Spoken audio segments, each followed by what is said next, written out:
the principle that has just made SpaceX like no other company. There's a reason that they're so successful, and Elon Musk actually talks about it, and if you look it up on YouTube, you'll find compilations of spaceship after spaceship exploding with a look on his face and him saying, "We've all seen the video. Somehow SpaceX catches the largest spaceship ever out of the sky." And I think it's easy to forget that this is all made possible by software engineers behind the scenes writing the code that actually facilitates this stuff. And so in this video I want to cover what we can learn from those software engineers so that we can be better in our own practices, what it's like to actually build for extreme reliability, what architecture they use at SpaceX, how they do their testing, and the principle that they use to do the unimaginable. But before we talk about that, software engineer mentors cost about $66 for just a 45-minute session. I mean, look at this guy. He costs $81. Most of you guys know how to code anyway and do it day in, day out for work, so they probably don't even apply to you. But if you're interested in fast-tracking your career and salary, or you want to start building alternative streams of income with the skills you already have, like this guy who makes $96,000 a year, literally just talking to a camera about what he did that day at work, or this guy who's making $83,000 a month from the SaaS he launched, I can help you start moving towards that. So I've thrown 5 sessions on a Saturday that you can book, and I'm only charging $50. It's the only time I could spare, so once they're gone, they're gone. If you're interested, link in the description. So obviously when you're dealing with things like Starship, mistakes are going to be costly, and not just normal business costly that would make Elon Musk the billionaire wince. He actually almost went bankrupt a couple of times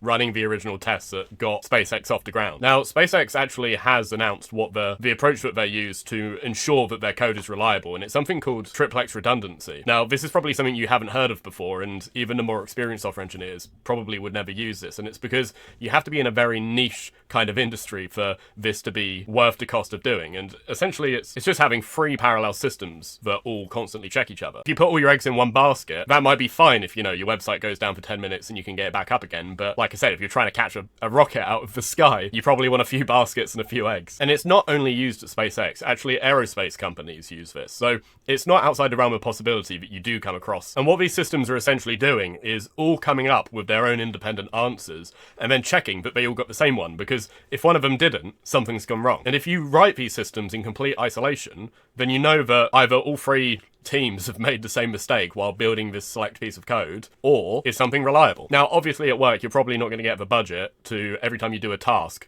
do the task 3 times over, submit them all as things that you want to be kept in the system and have them running simultaneously. No. But I think it's something useful to have in the back of your mind of thinking, okay, every time that SpaceX wants to write a piece of code, they do it 3 times over. What's the minimum thing that I can do that makes sure that this is a bit more reliable? Just put in that little bit more effort and think, at least I'm not having to do what they're having to do. So the next thing they talk about in the interviews is the architecture for their software, and I don't think this is too uncommon. Most languages have this concept of trying to be more modular. And the reason SpaceX does this is because what they prioritize, instead of having one section of the code base be as good as possible, they'll make 5 versions of the same thing and try each of them to see which one works the best. And this allows them to have this rapid, iterative approach. And I think what this kind of speaks to is the old study on the Pottery class. I don't know if you're familiar with this, but essentially there was a really old study where they took 2 classes of students that were taking pottery, and they had one class spend 2 months worth of coursework to produce 1 pot at the end, and they wanted it to be the best possible pot that they could make. And then they had another class create a pot every 2 days for 2 months. Now you might be thinking, what the hell does this have to do with software engineering? But bear with me. The class that was doing a pot every 2 days as opposed to trying to build one over the course of 2 months,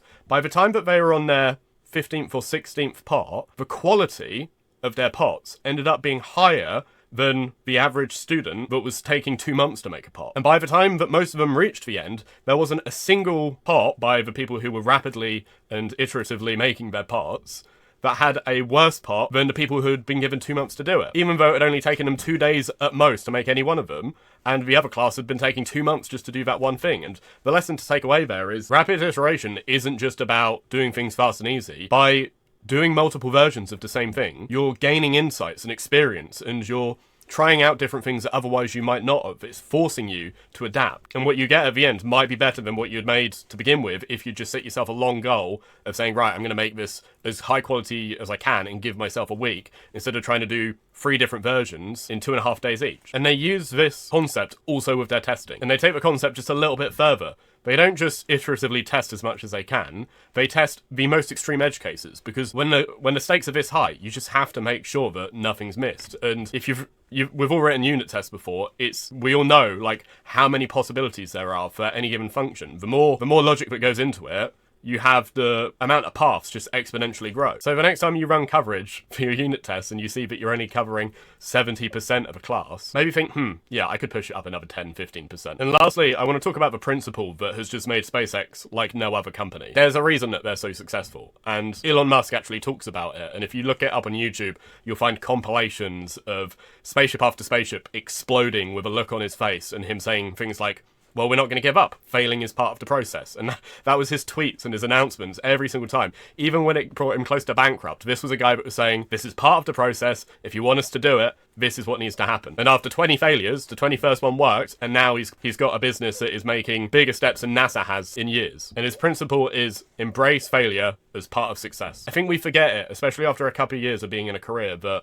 actually our first 6 months of being a software engineer, everything's going wrong because there's so much complexity to what we do, and eventually we end up in these sort of comfortable bubbles where actually we're making mistakes a lot less frequently. But in reality, when you were making far more mistakes when you started, you were learning so much more. Part of growth is taking risks and doing difficult things that you might not succeed in because, yeah, you might fail 5 times. A lot of things only have to work once to be massively rewarding. And I think we should all take that away. And maybe when we're working on that next project or a next coding task, don't be afraid to be bold. Remember the reason that you want to be a software engineer. Remember the joy that you get out of the adventure of solving the thing. And maybe that risky solution might pay off and you'll have your own version of catching a Starship. Now, if you want slightly less lofty and more relatable examples of how you can actually improve as a software engineer, because chances are the bar that you're trying to reach isn't a SpaceX level bar, and even if you were implementing those practices, it just wouldn't be relevant to your industry. I've got this video here that will walk you through that, and these are the exact principles that I use to become a far more principled software engineer. Cheers.